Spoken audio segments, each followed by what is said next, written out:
Well, guys, we're about as devoid as Hollywood on ideas, so let's talk shit about some movies that everyone else loves but we hate.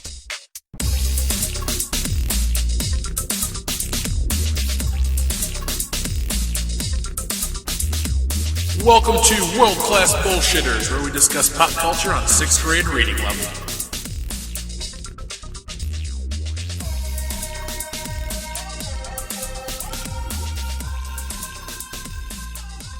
Welcome to World Class Bullshitters, the most irreverent podcast on the internet. I'm your host, Jeff Hicks, and it's time to say hello to the bad guys. Dion Green. Welcome back, welcome back, welcome back. Thank you, Mr. Cotter. And Dustin McNeese. Oh yeah, look up at the starry little sky, and the brightest star up there pales in comparison to me. Yeah. I dig that. The rest of the guys are out on assignment, and by assignment I mean they're busy or just not available. Or dead. Or dead. Nick is dead. He was out making a movie, but he's dead now. And Phil succumbed to diabetes finally.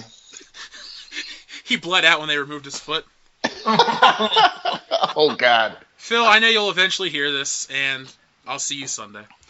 And Phil, we know that you and Wilford Brimley have diabetes. We should get a sponsorship with Liberty Testing Supplies. I would laugh my ass off if we actually got Liberty Testing Supplies for that. I feel like Dustin could write a really good boilerplate statement for World Class Bullshitters and make us sound really educated and intelligent, and, you know, people would just be throwing sponsorship deals at us. Like a top-notch, we're responsible and intellectual and all that sort of. You know what's up, man. That's why we pay you the big bucks. Well, guys, tonight's show is, I think it's going to be pretty fun. Good or bad is entirely subjective. One man's terrorist is another man's freedom fighter. It all depends on your point of view. Tonight, we're going to delve into this topic. Ethics and morals? Shit no. We're going to talk about villains. The best of the worst. Ooh, yeah. But before we get into that, let's see what's going on in the world of pop culture. I got some news to share, guys. Sweet. What you got? Well, the third Batman vs. Superman trailer was released, and it was okay. Did you guys see it? I did finally see it. I did. See, my thing is, whenever IGN posts something like that, I can never find the original. I always just have their dumbasses talking about it, and I hate every single faggot that works at IGN. You know, my sentiment is not as strong as yours, but I agree 100%. There is not a single IGN personality that I thoroughly enjoy, because they're all a bunch of puffy shirt douchebags. They all think they're way more important than they are.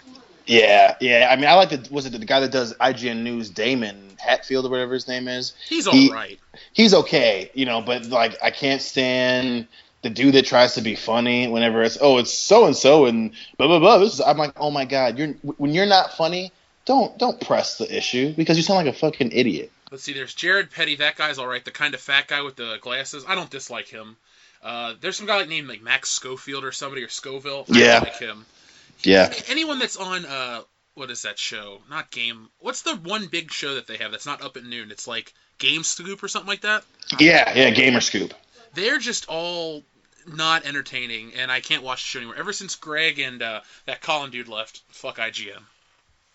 Well, plus I just don't like Dustin was saying there, they have to do, the trailer recap. And I'm like, what? I don't need a 20-minute video about a 3-minute trailer. I'm not going to want to watch that at all. I'll just post the goddamn trailer so I can see it for myself. You don't need to hold my hand and tell me what I'm seeing. Like, this screenshot means that they're referencing The Dark Knight Returns. Can't you see by the panel framing? Yeah, see, it's the stuff like that. I think they know that they're a dying medium. I mean, we can go on YouTube and get user-generated responses, and it's not corporately sponsored, so I guess it's more entertaining. And I guess IGN's just trying to be something different, but I think they're dying slowly. Well, not only that, but they're getting killed by, Machinima is not a lot better, but they're kind of good, and they're getting podcasts are way better than whatever IGN kind of drums up the day of the video that they're going to make. No, there's one podcast that I don't know if you guys have checked it out. Fantastic podcast called World Class Bullshitters. It is, yeah. Listen to it, check it out because a lot of sexy voices on there, a lot of real deep thoughts. I like that. And that's really what I look for in a podcast is, some motherfuckers that got some shit to say, and then they throw the actual word shit and faggot in there, and I thoroughly enjoy that. And now this could be a rumor, but I heard that every time you listen to it, 5 minutes later, there's a knock on the door, and you get blown by Olivia Munn. I can't say it's true. We'll find out. Aaron Rodgers is going to be pissed. Well, Jeff, how you doing? I'm laughing. That's how I'm doing right now. But Dion, back on the subject of the trailer, were you impressed? It's kind of like how when you have a cousin and they you talk to them online, they're telling you how great they're doing and they got this new job and they're a manager, and then when you finally see them, they're a manager at fucking Burger King, and then when you see them at the next family gathering, you find out that they like actually go to meetings and stuff. So it's impressive because of the first meeting, it was really shitty. When it's Burger King, but the second meeting is a little bit better because hey, I actually go to meetings with corporate at Burger King, and that's how I feel about the trailer. The first trailer was just so god awful, where they told the whole fucking movie. Like I technically don't need to see it because of the first trailer, and the second one, it shows them fighting. It gives less away. It was better, but only because the first one was them telling me that they work at Burger King. So would you call this trailer a whopper of a trailer? No. I was thinking, ooh.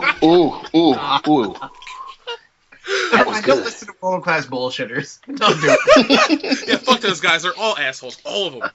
All of them. Did you hear about the little controversy that's been sparking up inside Warner Brothers this week? Tell us about it. Well, yeah, I don't think so. It's actually pretty interesting because here on World Class Bullshitters, none of us are that excited for this Batman vs Superman film, and apparently Warner Brothers is nervous too. After all these people have watched the final product, they're thinking about pushing back the Justice League and moving Zack Snyder off the film because it's this movie's not what they were looking for. So they might actually make another Batman movie to be a soft relaunch for this DC EU shit. Already, month before the movie's even out, dude. No, I mean just like another fucking relaunch. I'm sick of it. Well, it would still be like Ben Affleck Batman, but he would it would negate the first two Superman movies and kind of just restart. So Jesus Christ. And I want to point out for everyone that's going to listen to this episode in the future, we fucking called it because we specifically said, and stop me if I'm fucking up the metaphor that Jeff made, but it's a fucking really nice car, and then someone fucking keys it, and then I fucked that up already. No, it was the painter analogy you made, where fucking Marvel is the artist that takes their time, they know what they're doing, and then you have fucking DC who's rushing the shit out of it, and they just want to get something on the canvas, and this is exactly what the fuck we said was going to happen. And if it's true, I'm gonna go online and I'm gonna fucking post "I told you so" so many goddamn times. Now, where did that car analogy come from? Because that had nothing to do with... That's actually my analogy on Star Wars, the special editions. Okay. Yes. It's because every time George Lucas makes another dumb change, you still have the same beautiful car, but there's just another scratch that takes your eye and makes you stare at that scratch, and you like the car just a little bit less. Thank you for saving me on that one, Jeff. Thank you. Speaking of DC and reboots, what can you guys tell me about DC's Rebirth? Apparently, it's not a reboot because they got nervous, and the writer Jeff Johns or Jim Lee, one of the guys, co-publishers, had to put guys, it's not a reboot. Don't worry.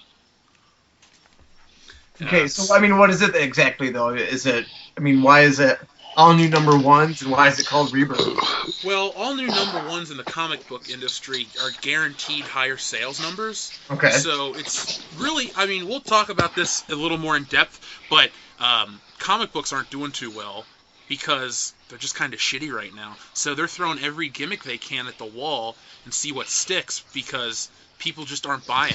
And as a comic book fan who's given up on a lot of mainstream comics, it's because the stories aren't as good as they used to be, and it's nothing but six-issue story arcs that they want to just pug into a trade paperback and sell you that way, and the stories don't go anywhere. It's just like, I can buy an issue of Spider-Man today, and it's like, oh, this is the end of a storyline, and then if it's not good, I'm not going to pick up anymore. You could go 20 years ago and pick up an issue of Spider-Man, and it was just a good single issue. Nowadays, everything's interconnected and stupid. You said they used to do a lot of standalones back in the day, right? Just very...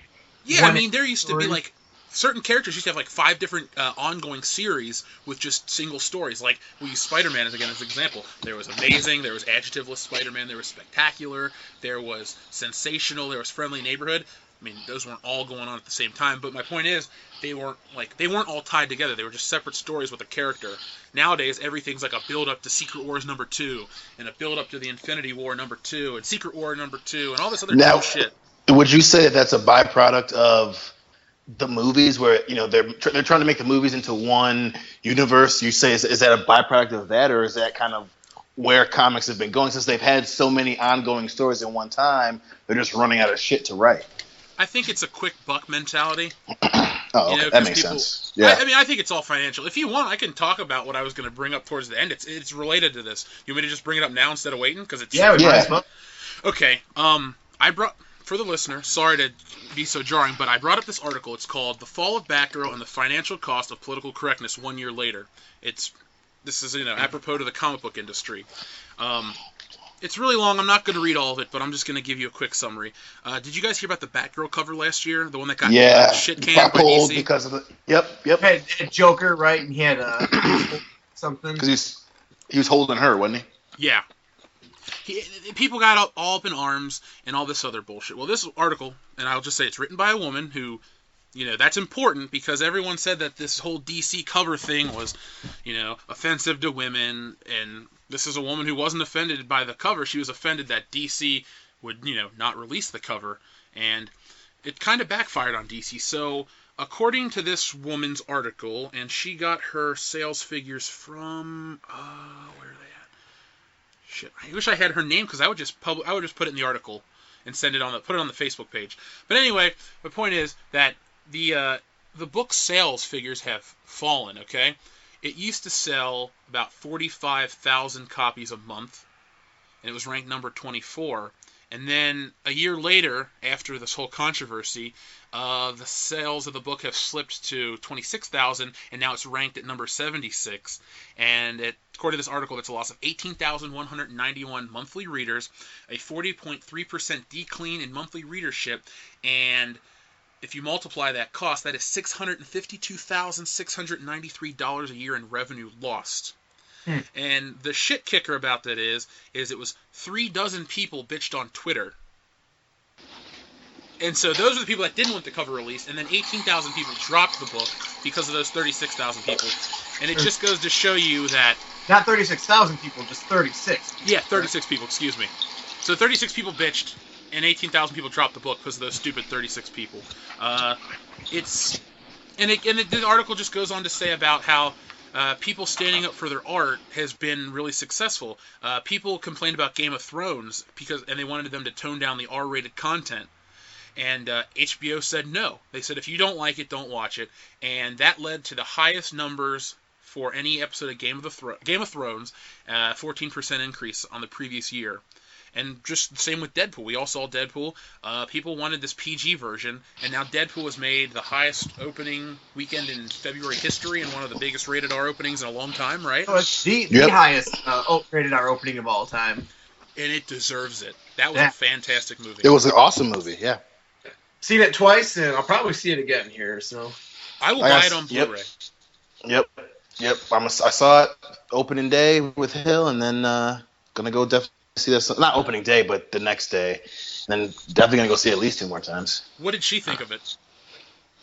Hillary loved it, and I know that that's her favorite character. And obviously, when you are invested in something outside of the cinema version of it, and she had a problem with what's his nuts, the comedian guy, being JT Wally, Miller? but not being, right, JT Miller, with him not being specifically Wally, the genius. But she was okay with it because, it fit the story, and, she thought that, like most people, that Ryan Reynolds was born to be fucking Deadpool, and that it was hilarious and funny and exactly as over the top as it was in the comic book, and she loved it. Like I said in our review last week, which you can find on our YouTube page, I had nothing but great things to say about this movie. I'm ready for more. Ryan Reynolds was excellent. Yep. Plus, to hear that he doesn't want to do any more comic book movies is great. It's really good. It's that he's actually, invested in it, as opposed to fucking Green Lantern. Well, Dion, I got some good news for you. Ooh. The success of Deadpool has sparked interest in a new Spawn film. I saw that McFarlane apparently got a script done, which he said, I think, at least 5 times now. But, yeah, I saw that he's got a script done, and they're looking at doing a reboot. So I'm excited about that. In the debate I said Spawn wasn't that great. It was an alright film. I'm open to a brand new Spawn film. Well, I've agreed that it's not a great film. My point was that Spawn was what, Spawn and Blade paved the way for not only comic book movies, but, the rated R comic book movie. And is especially as how fucking dated that movie looks. You had John Leguizamo did an amazing bad guy. Michael J. White did a great fucking anti-hero that killed people. And fucking Deadpool literally has, I wouldn't say breathed new life into it, but definitely brought it to the table like, hey, not only can this movie be for adults and people who like the comic book, but for all you dumb motherfuckers that are on the bandwagon and you can love this movie too. And boom, just come watch my shit. Absolutely love it. Well, did you, since we're on the whole We Love Dion hype train, did you see the new Daredevil trailer? Oh, fuck yeah, I saw that new trailer, man. I am excited. Dustin, have you seen it? I haven't, and here's why. I only watched one episode of Daredevil. I'd like to work my way through it, so I don't want to get ahead of myself with trailers for a subsequent season before finishing the first. I'll tell you this. This isn't a spoiler or anything. I definitely respect the way you're going to do it. Wait till you get to episode 2 or 3, and just remember these words. Hallway fight scene. Yes. And I was actually going to try to bring that back around to that too, dude. Especially the way that you like how movies are shot, Dustin. Well, both you and Jeff. But the way that they shoot the fight scene is fucking because you saw Birdman, right? Me? And how Dustin, yeah. Yeah, that one shot. It was one shot. Yep. It's very similar to that, but it's just one hallway. Okay, cool. You're gonna love it. And you are always the guy that wants believability and realism in this shit. Yep. With the exception of Daredevil's superpowers, which you kind of got to have because it's Daredevil, everything else is super realistic. When someone gets hurt, they get hurt. When something goes down, it goes down, and it's not cartoony. It's awesome. I want to say it's the best superhero adaptation ever. I could agree with that. I could agree with that. That's huge. I mean, I love my Spider-Man movies, but I keep saying Deadpool. Daredevil, the TV show, excellent. I remember watching that right before I think Age of Ultron came out. Daredevil was my event of the year. Over Age of Ultron, over Ant-Man. Daredevil, 10 out of 10. I can't give it enough praise. No, is it just a 12-episode series? Yes. 13, I think, yeah. Okay. And then like I said, the second season comes out March, I think 28th or something like that. Or I can't remember. I know it's like late March, so it should be right before we go to WrestleMania. Yeah, I'll tell you, if you and I are together when that season drops, I think I might watch it on my phone or something. Seriously, man, seriously. I can't wait. Like I said, it was perfect. I don't want to get into it too much, but I just have 2 final pieces of news before we get into our debate. Dion, this one's for you. And, well, Dustin, you like Arnold Schwarzenegger, too. There's a Kindergarten Cop 2 trailer out featuring Dolph Lundgren. Yeah! Say the fuck what? Yeah, I think it's legit because I watched it, and it was him in it, so I think it's a legit trailer, and it looks terrible. Oh, my fucking God. As all Dolph Lundgren movies end up being. Yeah, even Rocky 4 isn't that good. Sorry, I said it, America. It's my favorite Rocky, but not because it's good, because it's fucking horrible. You don't like the street fight number 5? Because there's a German suplex. The guy's name is Tommy Gunn. And he ended up having AIDS in real life. That is true. He did die of AIDS. Did he die? I think unless you're Magic Johnson. Liquid your expiration money. date is pretty soon. I have to say something. Yes. About Deadpool. There was only one thing I didn't like about that movie, and I know it's a superhero movie, but I am sick of seeing German suplexes in fight scenes. I see what I'm saying. It's unrealistic, and I get that we're talking about a fucking comic book movie, but German suplexes, you're not going to be able to do that on someone in real life. That's just retarded. I'm tired of seeing it. It pulled me out of the movie, and I go, really? Dion, German? Dustin, speaking of wrestling moves, Batman does the rock bottom in the new Batman vs Superman trailer. What? The trailer starts out with like maybe 30 seconds of Batman fighting criminals, and the final move he does is the rock bottom. Does he throw his glove off before he drops it, or what is he? He just rock bottoms this guy onto a fucking. That's the people's elbow, Dustin. I feel dumb. I'm a little sick. I'm disappointed that you just did that. I was gonna let it slide, but hey, thank you for calling him out on the bullshit. This is the wrong podcast to pull that shit. No, but in seriousness, I can handle a lot in movies, but when I see pro wrestling moves, I just have to shake my head.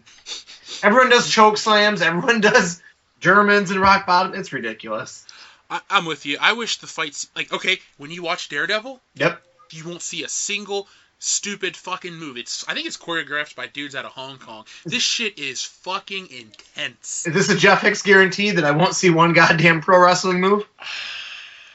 Well, remember, Japanese pro wrestling is different than American pro wrestling, yep. So maybe something you would see in but you're not going to see suplexes, and you're not going to see that stupid move where they do a leg drop essentially. Okay. It's just a visceral fight scene. It's so real. I mean, I noticed a lot in MCU movies. There's a lot of Hurricane Ranas and leg head scissors. And that especially the females do it. It's all Black Widow. The only thing about that is the only movies where I like the actual wrestling move was in the end of Blade 2 where he fucking does a suplex on the guy before he kills Ron Perlman, and then it's actually a German, and I can't fucking remember it, but it's at the end where he beats the shit out of the guy, and then he does a German. So that part I was okay with, but and again, I guess I'm the one who will give the most excuses for Iron Man 2, but I'll agree with you when she fucking does a Hurricanrana on the fucking Gar, I'm just like, don't do that, don't do that. She looks sexy doing it, and that's the only reason I don't go hey, you in the tight leather outfit with the hot body, stop moving. But she could drown a car full of kids, and I'd still find her sexy and let her get away with it. So that's true. Good point. That's a good point. At least Scarlett Johansson in Winter Soldier wasn't doing unrealistic fighting moves. She just shot people. Mm-hmm. Right. Which is what you would do as a spy. You wouldn't, throw down fisticuffs and whoop ass on a boat. You'd shoot the dude. Well, and then when she does try to attack the Winter Soldier, he fucking almost kills her and shoots her. So that's what I like about it, where it's like the only person that could really take him on was fucking Captain America. That was realistic. Hey guys, what's the over-under on the amount of wrestling moves that Wonder Woman will do in her movie? Oh my god. Jesus Christ, that movie's gonna be a bit much. World War I epic featuring Gal Gadot, or Gadot, however you pronounce her name. And fucking Captain Kirk's gonna be in that movie too.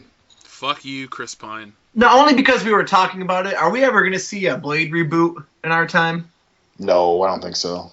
Not while Wesley Snipes alive. Word on the street was that Wesley Snipes would come back. Really?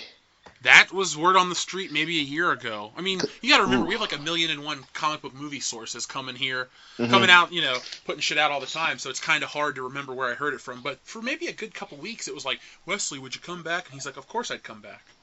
Well, broke. Now, would you want a reboot or a continuation from the previous movies? Continuation. Same here.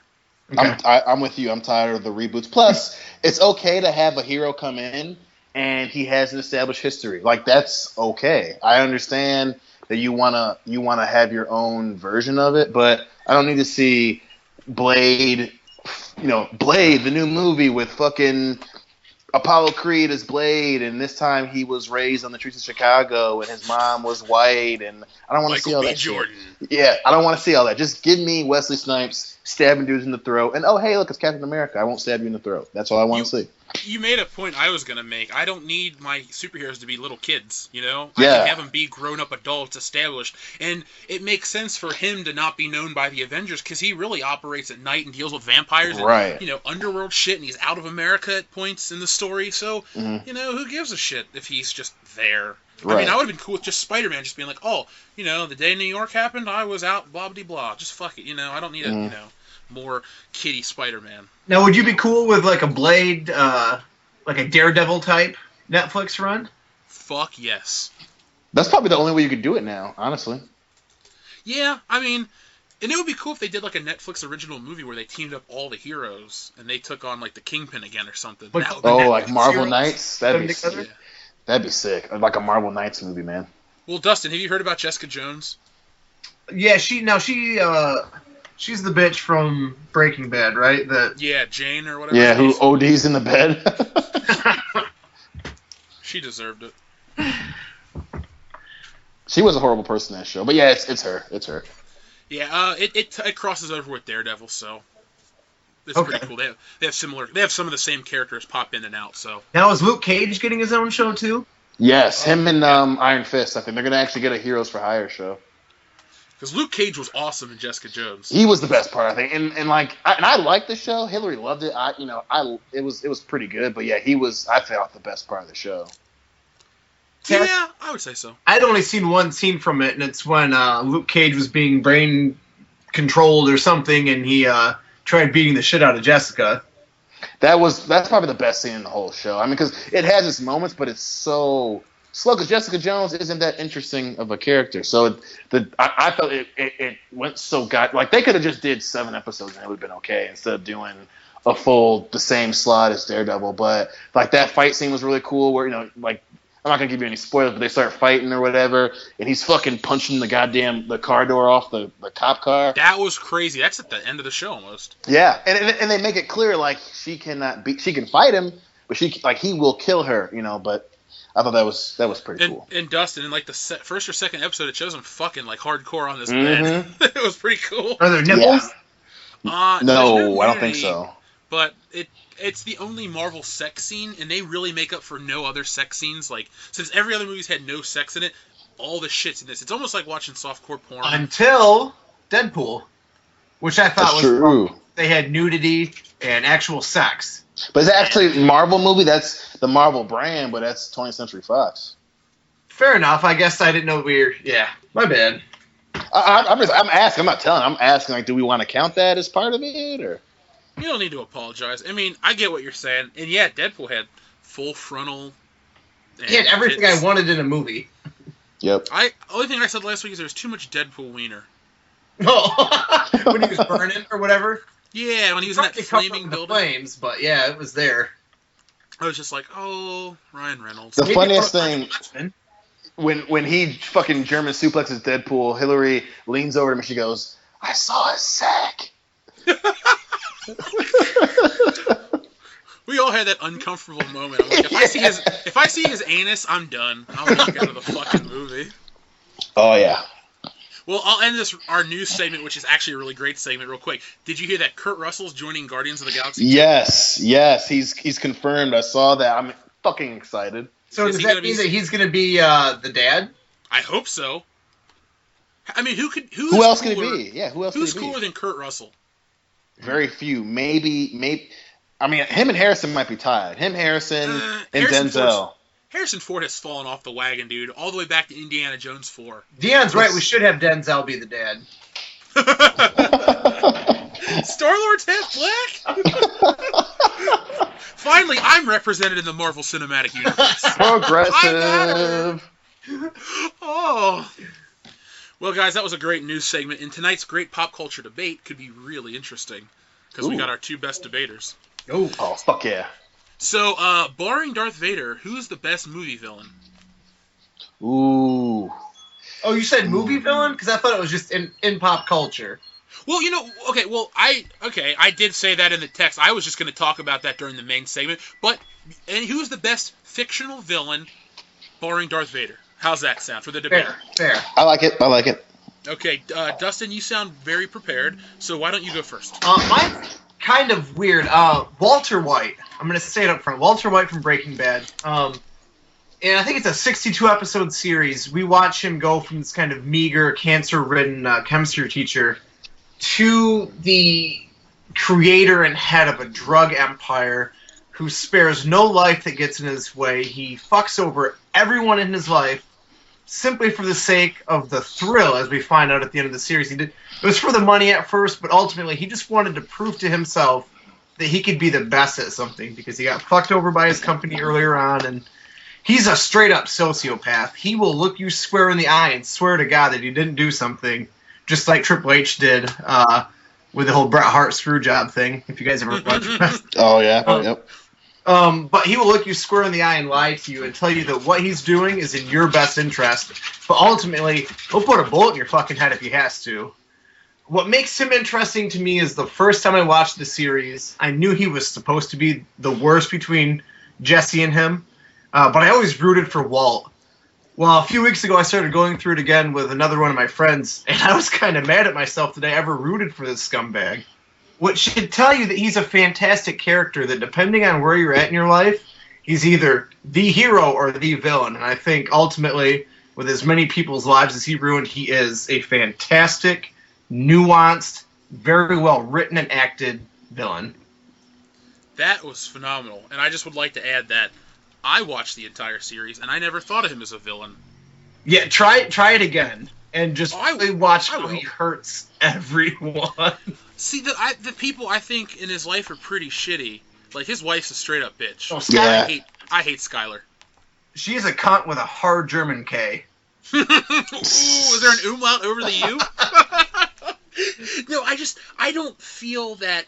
Okay, there's a certain point where I don't think Walt was really that bad. Because... Okay, when did he let, what's-his-face, that girl's son die, Brock? Didn't he, watch something and knew he got... Didn't that little boy... He didn't let Brock die. What he did was he poisoned Brock to motivate Jesse to start cooking with him again. See, that's the point where I kind of lost a little bit of respect for Walt, but I feel like he was dealt a shit hand, and he kind of made the best out of the situation. I don't know, because I just watched an episode with my friend. We do chess night every Monday, and Breaking Bad's on in the background, and don't know why I had to tell you that. But we were watching it, and it was the scene where Jesse is trying to get out of the business, and Gus is with them. You know Gus, the Barack Obama-looking motherfucker. He's a great villain, too. But Jesse's like, I'm not going to shake these guys' hands. They're using 11-year-olds to peddle drugs. And Walt, who's so focused on money and building an empire, guilts Jesse into feeling like the bad guy for not thinking it's okay to use 11-year-olds to peddle drugs. And then at the end of the episode, an 11-year-old, his girlfriend's little brother, gets killed while dealing drugs. So it's really interesting to watch Walt play a good guy, but ultimately be a nasty, dirty-ass scumbag. I think his sense of self-preservation really plays a big factor in it. But I think, like I said, at the end of the day, I mean, I feel like he started it with good intentions, and yet people died along the way. And I will never justify the shit he did, like physically kill. Who did he shoot? Didn't he shoot somebody in the basement, or didn't he choke a guy out or something? So in the basement, he choked a guy to death with a bike lock. Yeah. Ran people over with his car. He put bullets in heads. He used bombs to explode nursing homes. That was fucking cool, though. Yeah. Oh my god, that was so cool. I'm sorry to sound like a fanboy right now. That was such a great fucking TV show. And this is another reason why I think Walt is the best villain, because he can, like I said, he can either be like an awesome hero or a very, very dangerous villain. And you don't see too many people like that can play both sides of the spectrum. Who would you consider the hero of Breaking Bad, if anyone? If anyone, Jesse. Simply because, he started out as a meth dealer, but he seemed to be the only one with a conscience throughout that whole series. He's the only one that kept getting dragged back into it, guilted into it, threatened back into it, and ultimately his life gets fucking ruined. Yeah, he escapes at the end. He will never be the same again. But was his life good to start with? He was fucking older married women and selling drugs and hanging out with, what was his name? Brandon and this other dude? Fantastic early 20s lifestyle. I'll say this is a spoiler for the end though. I don't really consider Walt that bad because he got fucked over so many times in life with like you said, with the company and the cancer and the school. So the school thing he did himself because he was sexually harassing the principal. Oh, no, I didn't mean the getting fired from school. I just thought that, he had like a shit job. He was too smart. Oh, fair enough, yeah. I feel like his life was... I don't know, he was dealt a shit deal. But that ending where those dudes went into the pharmaceutical guy's house and did the laser pointer thing, that was fucking... Oh, great episode. Great show. Sorry, Dion, did that give you enough time to prepare? It did. It did. Okay. It did. For me, it was Gene Hackman's character in Unforgiven, Little Bill. What was it, Dagwood or whatever his name is? For me, obviously, for those who haven't seen Unforgiven, it's a western by Clint Crazy Ass Eastwood, and it's about a guy who again could be considered a villain in his own respect.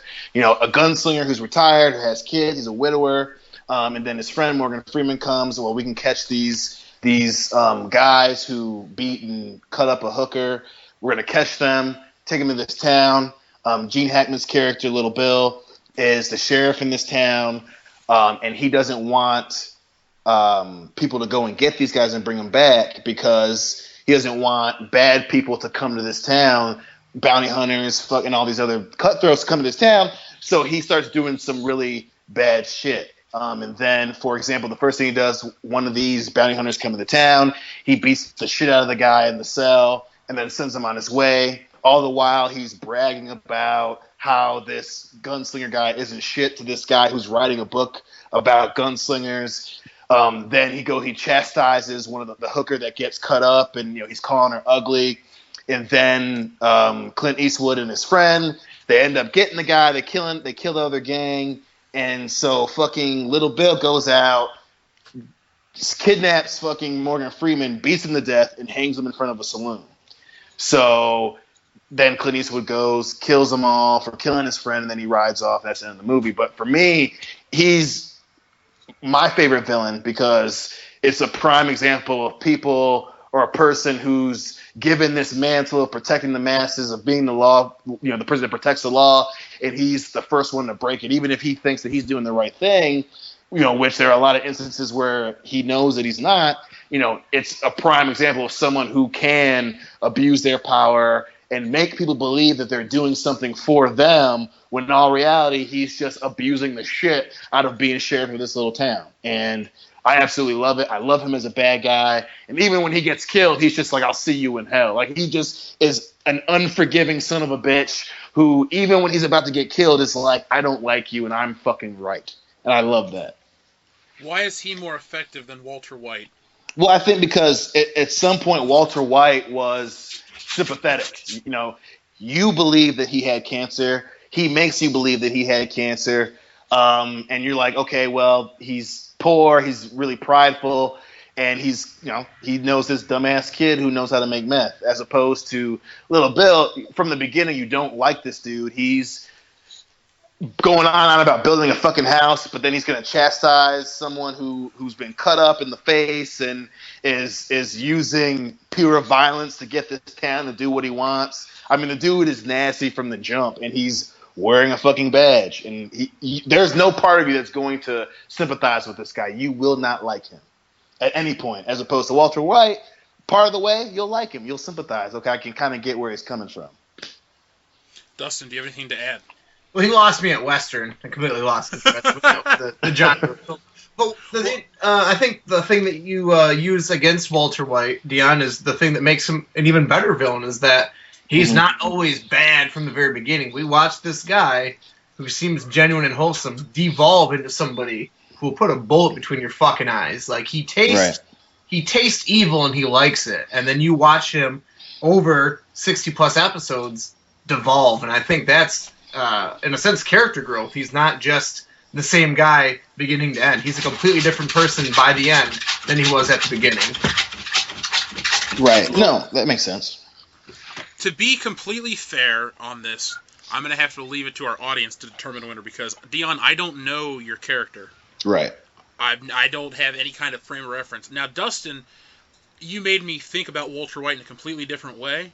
So if I knew both characters, I would give you the point because you made me want to go back and spend, what is it, like 120 hours rewatching a TV show and, putting some more thought into it. And I would just say one thing, when you said about when he gets a taste of evil and he likes it, he grows, I always thought it was he gets a taste of power because he's never had that kind of power in life. It's I was part of a business, I got fucked over. Then I got married and had kids, and my kid is handicapped and stuff like that. And he's always kind of been shit on. So I think it was that first taste of power. That's just my opinion. No, I'm not fair saying. enough. And I guess in my head, because I still have a little bit of hippiness in me, I guess I was putting the two together, that power corrupts and is evil, blah, blah, blah. But you're absolutely right. It is power that he likes. So sorry, yeah. Well, like I said, to be completely fair to you guys, I'm going to have to leave this to the listeners out there because, like I said, Dion, you made great points. I really loved your thing about how you said evil wears a badge. Mm-hmm. Like, he is supposed to be the good guy, but he's the first one to break the law. If I had a frame of reference, your argument was just as good as Dustin's, but I can't fairly judge this either way because it's like, I don't know this. And it's an older movie, but I think the only thing to counter what Dustin had mentioned about, devolving, I think that the thing about Little Bill is that for me, and this is just personal preference, but when I think of a great bad guy, it's not only and it could be part of devolving into a bad guy, but especially when you're compared to another character who's supposed to be the protagonist, but they're a bad person, and you end up rooting for a bad person because the other villain is so bad. That's the situation that I like in Unforgiven. Is this guy is at the beginning, and they say it and they make him seem sympathetic, but they say, Clint Eastwood's character killed women and children and men robbing people. But then fucking Little Bill's so evil and so hateful and so corrupt that you root for the dude who's killed women and children over the cop who to what he hasn't killed women and children. You just see him be this horrible person. And that's why I liked him more than Walter White, who is a great bad guy. Now, Jeff, I want to hear yours. If we're going to let the fans decide, then you need to do it. Oh, shit, I didn't really come prepared, but hold on, let me come up with something. I was actually going to put a Twitter poll out there for our fans because, like I said, I want this to be fair.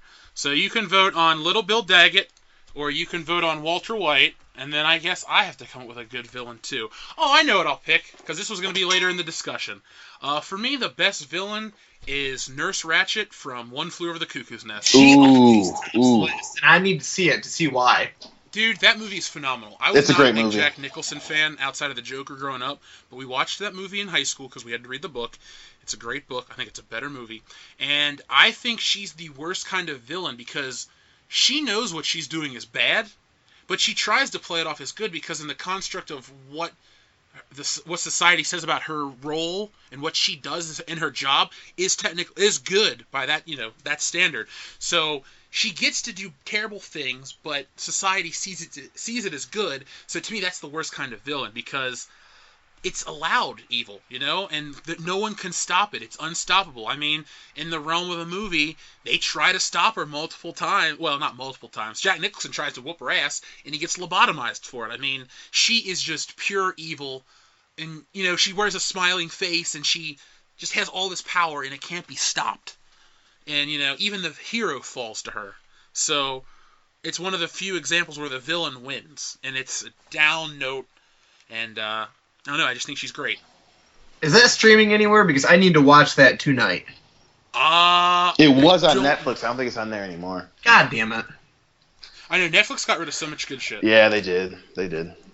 Bye-bye Beverly Hills Cop and Fletch. No, what's interesting, Jeff, about yours is, every list I read, she's always at number 1, Darth Vader is at number 2. Well, Darth Vader, the thing to me is Darth Vader has, he's a space knight, and he comes from like a fictional world where, people have light swords and travel faster than the speed of light. Nurse Ratched is any, psychiatric ward nurse. And from our point of view, you think these people are really crazy. And, maybe they're not as crazy as we think. It's just they're treated like shit, and it's a reaction to, their treatment. So I think she just is so much evil. Oh, so bad. No, I can't wait to watch it. Thank you for that suggestion. Like I said, I love that movie. It's got so many great people, and I think Danny DeVito's in it, and I think even Doc Brown's in it. Christopher Lloyd. I think he... Is he in it? I think he is one of the guys. I mean, I could be wrong. I haven't seen this movie in over 10 years. But, like I said, loved it. I think about it quite a bit because the ending is such a down note, I mean, yeah, the Dark Knight kind of ends on a down note, and the original Clerks ending is a down note. But this one really gets at you because you love Jack Nicholson's character, and to see what he turns into at the end of the movie is just fucking sad. Well, then to see that the guy that he befriended and essentially brought, out of the shadows the big Indian guy, big Native American guy, and then Chief he has, Bromden. yeah. And I don't want to give it away for you, Justin, but the way that relationship essentially ends is just so sad, But like, there's a little bit of a hopeful note to it, but you're like, God damn, like this is easily the lowest part of their lives, easily. Yeah, and the reason Jack Nicholson's in there, he's not even, crazy or didn't even do anything really that bad. So right. Yeah, I'll just leave it at that. Amazon Prime, and it just says that Reynold Patrick McMurphy is a free-spirited, small-town convict who fakes being crazy so he can get transferred from the state penitentiary to a more comfortable state mental hospital. And now knowing what happens, that it sounds like a very poor choice on his part. The more you know. Ding! Well, good. I'm excited to see what the fans think between our three choices. And if they have any of their own, of course, I'm sure they can chime in and leave a comment. Oh, exactly. You can leave that comment on our Facebook page, World Class Bullshitters, or you can comment on this video below on YouTube. So, if you don't like the Twitter poll or if you don't believe in Twitter, find us a different way. And also, I challenge you to debate our picks. If you want to go out there and you have a reason as to why our picks are not as good as one of yours, feel free to make a comment. But I promise you, if you make a misstep, we will tear into that ass. We've been getting a lot of that lately from a guy on our what is the best non-MCU comic book film video. He's kind of been relentless in challenging our opinions. Ooh, I gotta check that out. I haven't really been paying attention to the which is comments good in the last month. It's awesome. Yeah, I'm not upset at all. I'm not going to name names because I don't want to single them out and make him feel unimportant, but I'll put it like this, dude. I appreciate the conversation that you bring to our videos, because on the Star Wars video, it's just a lot of people going, either they're agreeing with me or I'm being called a fucking Nazi. So I really like an intelligent discussion. So thank you, Mr. Guy. And it's not Mr. Gay? a Nazi, so don't take it to heart. Oh, okay. I mean, the white side of my family is German, so, I do have that heritage in me. Well, I'm glad you got the dark side in you then, son. Yeah, the dark side is the light side in this case. And Yes. Speaking of the dark side and Darth Vader, and our main feature is just a general discussion on great fictional villains. And Dustin, you mentioned that every list you've read is Nurse Ratched and Darth Vader. Yes. Let's talk about why Darth Vader is such a great character. Oh, I think he has the badass factor, and I hate that word, but somehow I use it every episode, so maybe I'm lying. He's just cool. His voice is iconic. I think Empire did a lot to build his legacy by revealing that he was Luke's father. Because to my knowledge, there was never a time in fiction before where there's this struggle between the ultimate good and the ultimate bad, and you go, oh, by the way, I'm your dad. He has the coolest fucking weapon. Lightsabers are hands down the coolest weapon in fiction. He has everything playing for him. He's giant. He's all black. He's part man. He's part machine. He has the Force. He can do these mystical magic things. Like, there isn't one shitty thing about Darth Vader. Not one. Well, I mean, I think when he finds out that he killed his own wife, while it's an emotional moment, I think it was executed poorly, but I'm with you. Darth Vader, everything about him's cool. Now, do we want to count that, though? I mean, are we going to go after the character as it was presented when he was first brought to cinema, or are we going to incorporate, the angsty, teenage-esque backstory of the character? Personally, I would love to only acknowledge the original Star Wars stuff, but so many people are going to be like, what about the prequels? What about the expanded universe? Here's how we go around that. Let's just say we're going to count original trilogy Vader, because prior to that, he was Anakin Skywalker. Technically a different person.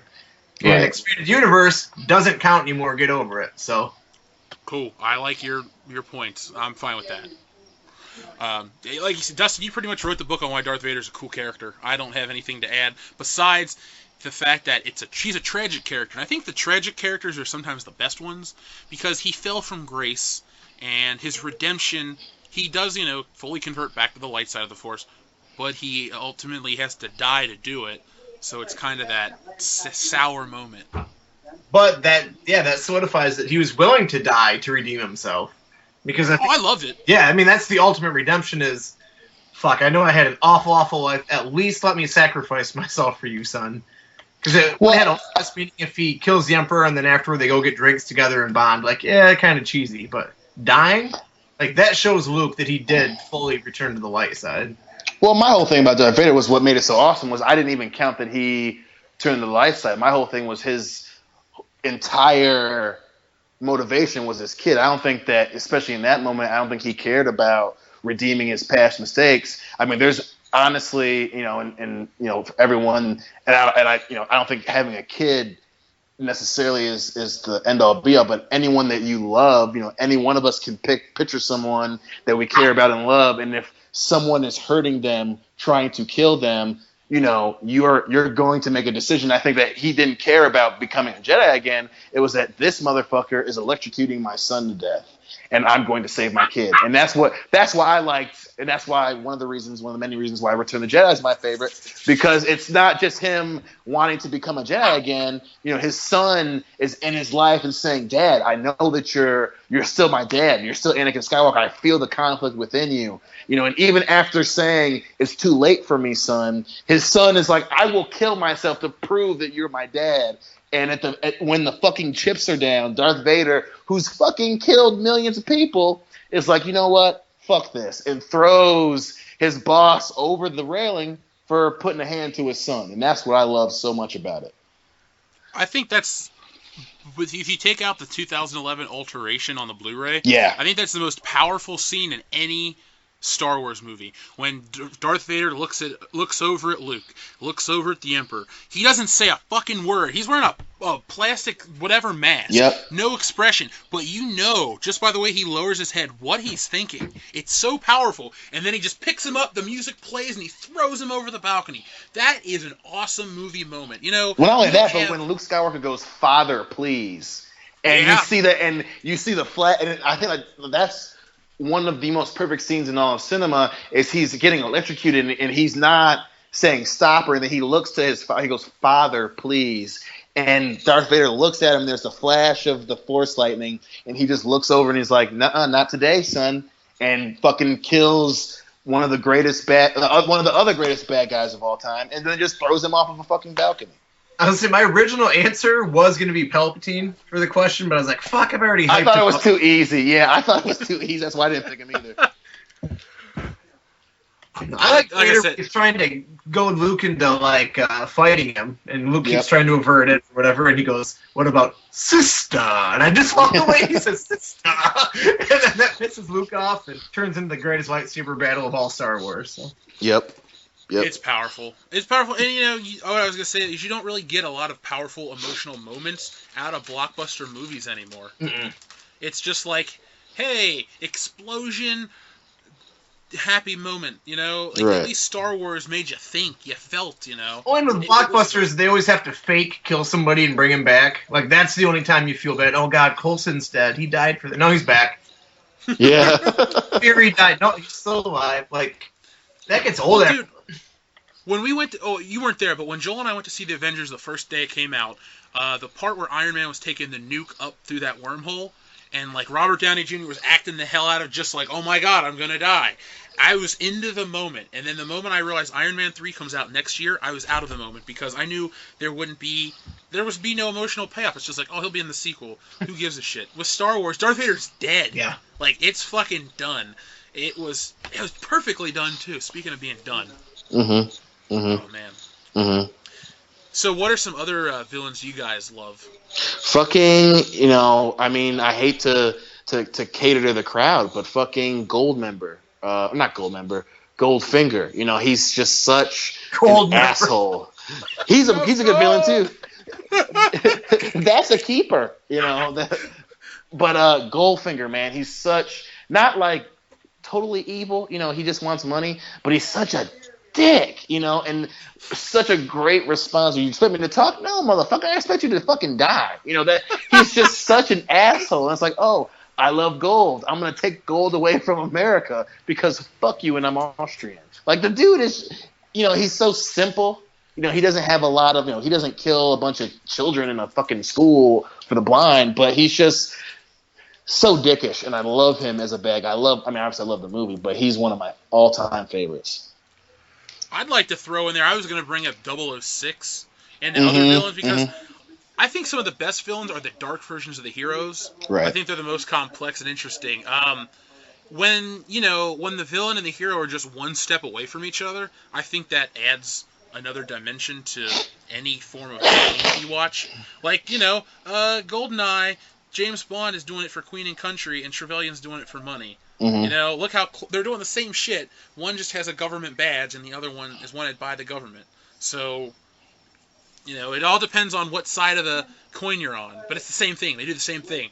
And it tests those guys. Like in Skyfall, Silva was James Bond before he went rogue and, killed somebody. That's Daniel Craig's James Bond. He's just one step away from being Silva. And I know you didn't really like the show that much, but on Dexter, the Trinity Killer was, he was good. Could be. John Lithgow was good in that. He was a darker version of Dexter who took it a whole nother level. And, Dexter contemplated quitting killing due to his family, but the Trinity Killer didn't.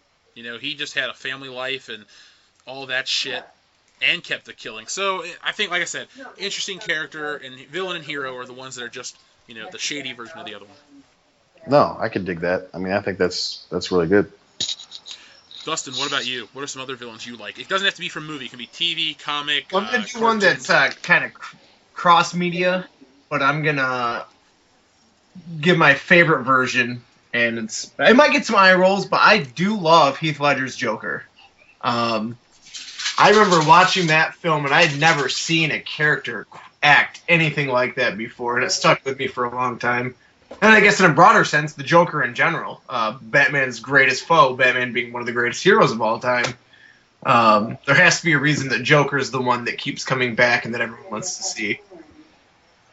I agree. I think the Joker, I'll put it out there, in my opinion, the Joker is the greatest comic book character, or comic book villain in general. So who would you say the best hero is? It's tough. Batman's good, but Batman had... What a lot of people fail to realize, and this isn't what I don't mean this towards you, but a lot of people don't remember that Batman had, decades of bullshit. I don't think he's been consistent. Like Superman hasn't been consistent either. When the Comic Code Authority was created in the late 50s or mid-50s, and they had to kind of self-censor, DC went to the extreme. Superman was stupid, and Batman was going into outer space and had zebra-colored suits and all this other shit. Batman had roughly 2 decades of bullshit. Captain America disappeared for a while, and then he was kind of just there. Wasn't he the nomad, just a guy that just walked around without a costume? Yeah, he was doing shit. And I mean, even in the real R1950s, Captain America disappeared. He appeared twice, and it was a different person playing Captain America underneath the suit. But I don't know. Spider-Man's been pretty consistent. Recently, he sucked, but he's been pretty consistent for the most period of time. I don't know. Iron Man's not that great outside of the movies. That's a good question.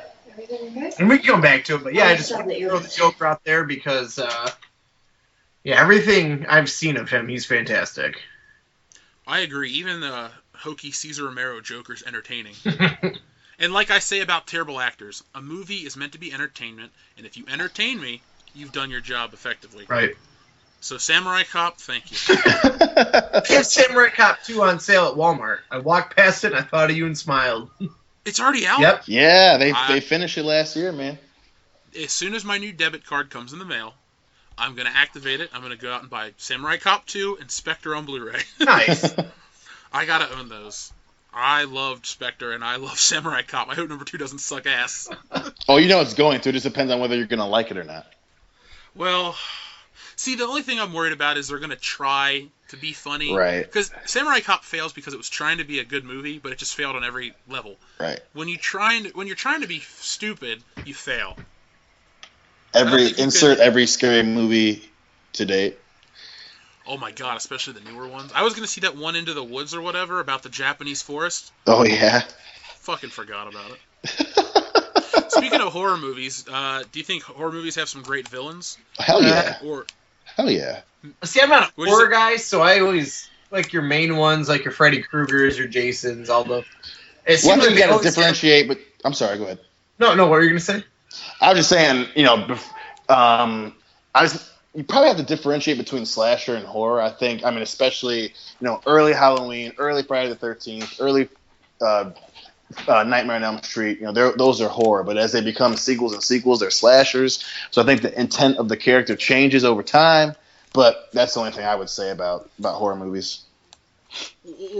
As somebody that goes to the conventions and stuff, the people that like horror movies don't look at the characters, the main guys, as the villains of the film. If you show a Friday the 13th film to the average person, they'll consider Jason the bad guy because he's murdering these innocent people. Right. But these horror fans think that Jason's the hero and that these nerdy white kids just deserve to die. Well, that's because they want to be cool, and I understand that. You want to be cool because you like horror shit, but come on, grow a set of balls, guys. That's Let's go. fucking stupid. I want to slap them in their stupid mouths. Oh my god.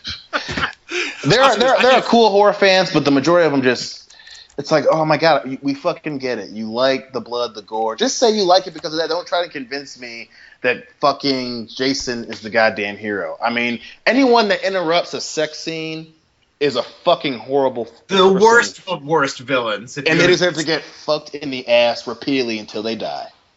With a machete. Yes.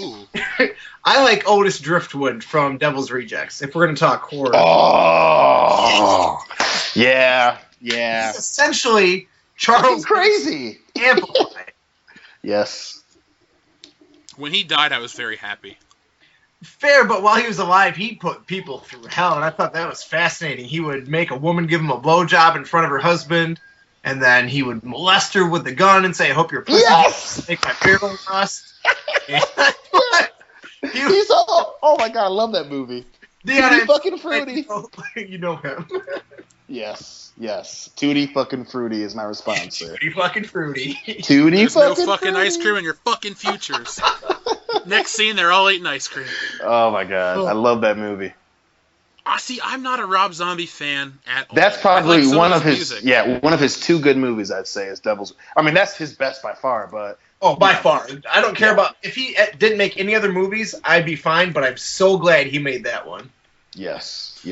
I can't really shit on it. I don't think it's a bad movie. Like I could here's a conversation to have. Who do I hate more, Rob Zombie or Quentin Tarantino?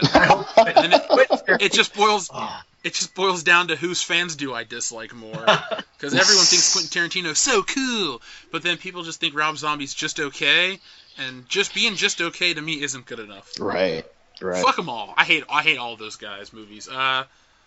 But yeah, that guy is a good villain, and I've never felt happier in a movie to watch a villain die than when he got shot up at the end of The Devil's Rejects. So he was doing his job then. He made you hate him, which was... Because I watched House of a Thousand Corpses and Devil's Rejects back-to-back my freshman year at State. Mm-hmm. Like, the Halloween of 2007, so I didn't know you guys yet, but we all lived in the same building. I was upstairs watching that movie, and I was so, I hated those characters so much, and to watch them go out made me happy. Good. Agree. No, that's the perfect example of if a villain does what he's supposed to do due to the story, that's perfect to me. Any bad guy that if they say he's going to kill fucking children, you need to hate him, and you hate him, he's done his job. He's done his job. What do you guys think of Hannibal Lecter? One of the best for sure. See, I've only seen Silence of the Lambs once, and I haven't seen anything else, so I didn't quite understand why everyone thinks he's awesome, but that may be my lack of exposure to him. I'm with you there. I've seen that, and I saw, what's the other one, Red Dragon with Anthony Hopkins? Yeah. I'll say this: one of the coolest scenes I've ever seen in a movie is where Ray Liotta is strapped into a chair. Well, that's Hannibal. That's not Red Dragon. That's Hannibal. Oh, that's not Red Dragon. Okay, that's Hannibal. So there's three of them then. Okay. Yep. And I've seen three of them. But the part where he has Ray Liotta's head cut off, and he's feeding him part of his brain as he cooks it. Mm-hmm. Oh my God! Ugh, that is so disturbing. Yeah, he's just, and I think it was the blend of insanity and intelligence, that makes him so great. And obviously I've seen those movies a bunch, but it's the thing that I always loved about him was that he is not in Silence of the Lambs very long. It's supposed to be about this girl who's in a fucking hole, and Anthony Hopkins steals the show. And say whatever you want about Jodie Foster, who is one of the most overrated actresses I've ever seen, but he's in the movie for so little, and he steals the whole movie. You watch Silence of the Lambs, she gets the bad guy, and all you want to do is, I want to see this dude eat more people and kill more people. I mean, it's just phenomenal. Who's the better Hannibal Lecter, him, Anthony Hopkins, or Mads Mikkelsen? Well, I think because he did it first. Man, now Mads Mikkelsen, I've only seen a few episodes of the show, but you know me, I love Mads Mikkelsen ever since I saw him in Casino Royale. But he does a phenomenal Lecter, and not only that, but Anthony Hopkins. He portrays a crazy person real well. But when you see him in pictures of him in real life or whatever, he doesn't look evil. Mads Mikkelsen looks like he will fucking mug your daughter in the goddamn Walmart parking lot. Like, he looks like a bad guy, and he fucking plays one awesomely. I've seen / met Mads Mikkelsen in real life. Really? He is just creepy looking. He was at Horror Hound I was working. Gotcha. He's creepy looking. That dead stare Yeah, that he has. yeah. That's his normal face. Yeah, and even when he smiles, it looks fake as shit. Well, I mean, when I see these celebrities, they're all a lot smaller than me because I'm a giant dude. Right. But he was not a small dude. And I was like, okay, you still look scary. So let's put it like this. I was impressed. He's not I guess he's not a great actor though, because it's just him being himself on film. Right. So if I was more interesting, maybe I'd be an actor naturally. Just stand there. Right. I got a question. Yes, sir. Evil organizations. Let's shift away from individuals for a second. What are some of the most villainous groups in media? Fucking the government. Well, besides the government. Yeah. Sorry. Playing the Dustin card tonight. Oh. I've been a little tame, so yeah, I'm glad somebody's stepping up. Fucking Skynet's my favorite of any group. I fucking think Skynet is I love any movie that has to do with, that does a good job, I should say, of the evil artificial intelligence. I fucking love Skynet. The fact that they, you could call them evil, but, from another point of view, it's self-preservation. From another point of view, they're doing what they were created to do. Sending a machine back in time to kill a fucking kid is bad. And then you have the fucking Terminators, who are just mindless killing machines. I fucking love Skynet. When you said evil organizations, the first thing I thought of was Spectre from all the old James Bond films. Mm-hmm. Okay. Because to me, that's like the evil organization. I mean, you have a cool, mysterious leader. You have his subordinates, who are all awesome villains themselves. I mean, Dr. No was a subordinate to Spectre. Rosa Klebb, all these people. There was just this huge terrorist sect of villains, and it's neat. I think anything that comes after that, Spectre, I think a lot of things copy from Spectre. Spectre was truly original when it came out in 1963. So that, to me, is the first thing I think of. Nice. Mm-hmm. What do you think, Dustin? I'm going to be honest. I thought of the question because lying on my floor right here is one of my kids' seasons of Pokemon, and Team Rocket was on the back. What season of Pokemon is it? Just let me see really quick. It is season 3, the Johto Journeys. Oh, okay. So I was still kind of watching it back then. Yep. I pulled up a list of some evil movie organizations. We got Hydra from Marvel. Mm-hmm, of course. The Syndicate from Mission Impossible. Spectre, the Umbrella Corporation from Resident Evil. Oh, awesome. Ooh, that's a good one. That's a damn good one. That's one. Cobra Command from G.I. Joe. A little over the top, but still good. Chaos from Get Smart. Ooh. The League of... I thought it was the League of Shadows. Yeah, the League of Shadows from Batman. Yep. And Mad from Inspector Gadget, which is one of my favorite cartoons. I'm going to go with Hydra only because, Captain America 2 is my favorite MCU movie. And, as you guys all know, I really like Illuminati mythology and all that bullshit. So, to me, that was just basically that organization rebranded. And I thought that was a lot of fun to put in a movie, especially when it's big as a Marvel movie. I agree, and I always thought, as a comic book reader, that Hydra was kind of lame. Because, I mean, I was always a Spider-Man guy first, and then a Marvel Universe guy second. But all the Marvel movies made me care about the universe, and Hydra was so well represented. And the fact that they were everywhere in the Marvel Universe, it makes me go back and watch these old films with, from a new perspective, and no other film franchise does that. So Hydra gets a huge nod from me. Yeah, very cool that they've just been slowly infiltrating everything, and it's just like a brotherhood of people bent on homogenizing the world and that's fascinating. While their fucking leaders will gladly throw the little guys away to continue the mission. I mean, you don't get more evil than that. And it was just so well done. Like Captain America 2, I can't give it enough praise. Yep. I can't wait till Civil War. That's what, 2 months away? Yep. Or 3 months. I was a little fatigued, and then when I watched Deadpool, and especially the second time, because they had a trailer for Civil War, it got me fucking pumped. I'm ready for it. And I'm not even concerned about Spider-Man at all being in the film. I don't give a shit. I'm ready for fucking Captain America. They took a character that I thought was okay and made me care about him more than anybody else in those movies. Yeah, he's the fucking man. He's so cool. It's good acting on Chris Evans' part. It's great writing. I mean, people love to shit on Marvel films. Online, the biggest debate is Marvel versus DC. Well, look, if you're going to do Marvel versus DC, you only have Man of Steel to combat against, 12 Marvel films now? Yeah. I mean, you're not going to win any argument because you have 12 good films, some better than good. Good's the worst one, versus Man of Steel, which is just okay. I mean, it's shit. There's some parts that were cool. I like Henry Cavill, but that's when I close my eyes and think of Superman, that's not what I think of. A balding British guy.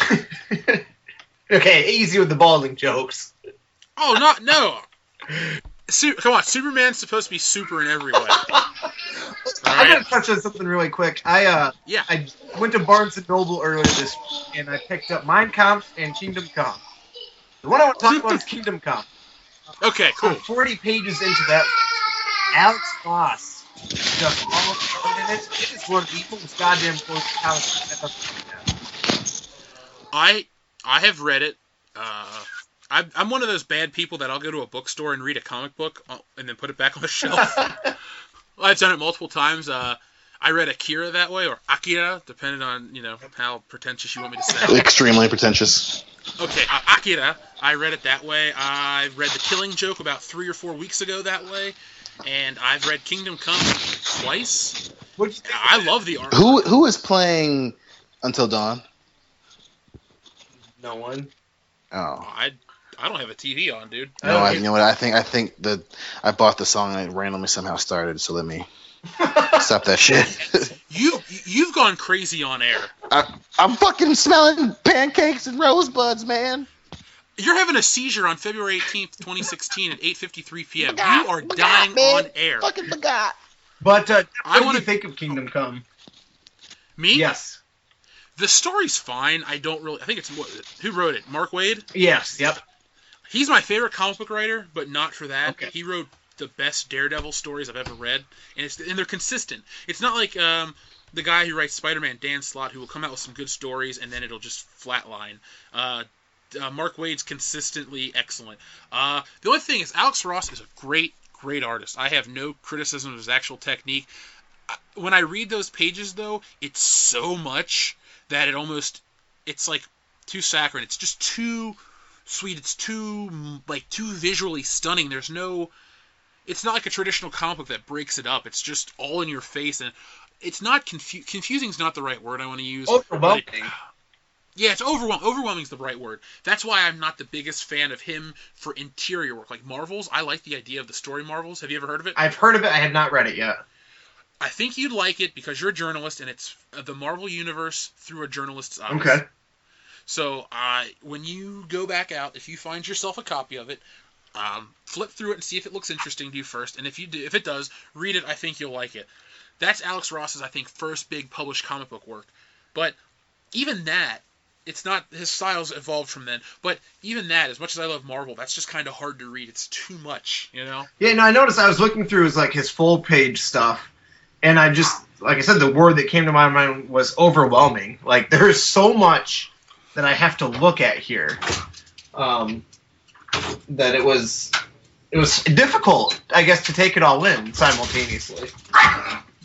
That's how I feel about it. Like I said, he's great. I love his covers. His covers will definitely sell me on a book. When he was doing the Star Wars covers for Dark Horse about 2 or 3 years ago, man, every week I was pumped to pick up that book. Yes, the book was excellent, but that cover sold me. Alex Ross should just, in my opinion, should just stick with covers or, limited edition prints. He's done some of the greatest looking artwork based on superheroes, but interiors, it just doesn't get me. No, so I'm excited to see where the story goes and all that, and I just wanted your opinion on it to see if it was worth going through.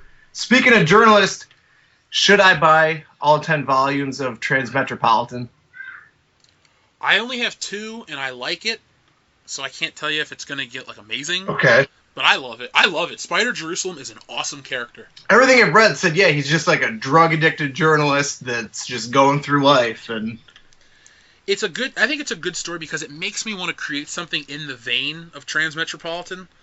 I love futuristic stories. I'm not the biggest sci-fi guy, but I love to read stories about futuristic metropolises. Mm-hmm. And, I guess it's or metropoli. I don't know. Yeah, how do you pluralize that? Metropoli. Anyway, futuristic cities that are kind of dark and seedy, but then are really bright and happy. I love those kind of stories. So Transmetropolitan fires on all cylinders for me. If you want some comic recommendations, I'm trying to think. What are some ones that you'd really like? You like more realistic stuff. Have you read, what was that, Preacher? I was looking at getting that too, simply because IGN was promoting the Preacher TV show coming out, and I was reading people's comments, and they're like, "Oh, the show's not going to be anything like the comics. The comics were my favorite," and they explained why. And I was like, "Man, that sounds pretty cool, actually. Like a preacher hunting down God to make God pay for the world being so shitty. That sounds cool." Did you pick up Sandman yet? Yes, I have every issue of Sandman. I have the giant collection. You love it? Yes, fantastic. I'm only on issue 8 because I just got it and I'm working through. Fantastic artwork and the most unique storytelling I've seen in a comic. Me personally, I've been going back. I'm picking up old comic books from the 50s. These Tales from the Crypt collections. Oh, I saw you talking to the guy in the comment section about that. Yeah, they're normally a $50 book. They've been on sale everywhere for $30. I don't know why they're on sale, but they are. So I've been picking them up. I only have 3 volumes right now. I'm going to probably pick up about 2 or 3 more tomorrow or whenever my debit card comes. Because I got paid for my comics, so I really want to buy some stuff to make up for all the hours I've spent in front of this damn computer. But remember when we used to watch the show? Yeah, you were going to Target and you were finding the seasons of it. Yeah, last week when I was working, I watched every episode in a row. They're all on YouTube. I watch every single fucking episode. To me, you were asking about the greatest hero. I'll tell you, in my opinion, the greatest comic book company for pure output that doesn't exist anymore is EC Comics. They did not put out... Once they become entertaining comics, because they used to be educational comics, but once they become EC entertaining comics, their output was phenomenal. Some of it's hokey, but I love those kind of stories, the little twist endings. They live and die by those twists, but damn it, some of them you don't see coming. For example, I'll just give you one. It was a vampire story, and the guy's looking at his watch, and he's like, all right, he thinks his best friend's a vampire, and he holds him at gunpoint. And he's like, all right, at 7:45 the sun will be up, and I will let you out of my sight if that comes and goes and you're not a vampire. So he looks at his watch, and it's 7:45, and the guy, he's like, I'm sorry, I thought you were a vampire. And then all of a sudden, the guy's friend really was a vampire, and here the guy was coming from New York, and he was in Chicago in the wrong time zone and got eaten. It was so hokey, but it made me laugh so hard. It's the most goddamn ridiculous thing I've ever heard. I know. I love it so much. Oh, my God. And, for its time, it had the best art. Hands down, if you compare what, Atlas, which was Marvel back in the day, was doing, and DC, fucking EC Comics had the best art. Hands down. Looked great. It was just perfect. I love it. I can't go on anymore. If you're listening to this show, check it out. Nice. Dion, what you got? We haven't heard from you in a minute. You mean as far as comic books? Anything. I think we're a little off the rails right now, but it's fine. No, that's fine. I mean, you guys know me. I'm more of I like Marvel a lot. I don't read a lot of stories outside of Marvel. I mean, but for me, one of my ultimate favorites, because I love the movie so much, was the Alien Predator Omnibus series. Oh my God, I just bought Volume 1 a few days ago, but I love the hell out of those books. And I read the actual novels too, but it's essentially, how Alien vs. Predator was supposed to be just that. But the books, which were written in like the 90s, I believe, were, I mean, and you can tell it's the 90s, you know, the harsh colors and shit. But I mean, they're so gory and so violent, you know, and it's very similar to the movies where the alien, the predator, and I can't remember what they were called, but they, you know, bred the xenomorphs to hunt them, and they get out of control, you know, and they're going from planet to planet and fucking up planets, and they kind of branch off the books. I love those stories so much, man. I really do. That's really what I'm reading outside of Marvel right now. I gotta say, the AVP comics and shit are cool, but man, that movie was garbage. It was horrible. But man, if you want to read what they wanted to do, read Aliens vs. Predator Omnibus. Those are fucking phenomenal. I love those stories so much, man. Because I think they're Dark Horse too, I believe.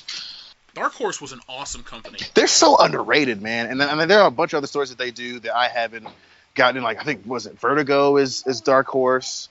No, Vertigo is DC. That is DC. That's right. It's their dark imprint. Okay. But yeah, I don't know a lot about. I think Watchmen is just legit straight up DC, but I know Sandman's Vertigo. Okay. And Sandman maybe came out a year after, or maybe a Swamp Thing story. I'm not sure, but like DC, man, late 80s DC was fucking phenomenal. Like, I'm a big Marvel guy, and I think Marvel had a great decade in the 80s, but their DC's late 80s was just perfect, on point. Nice. Well, I think we did a great discussion on our evil movie villains.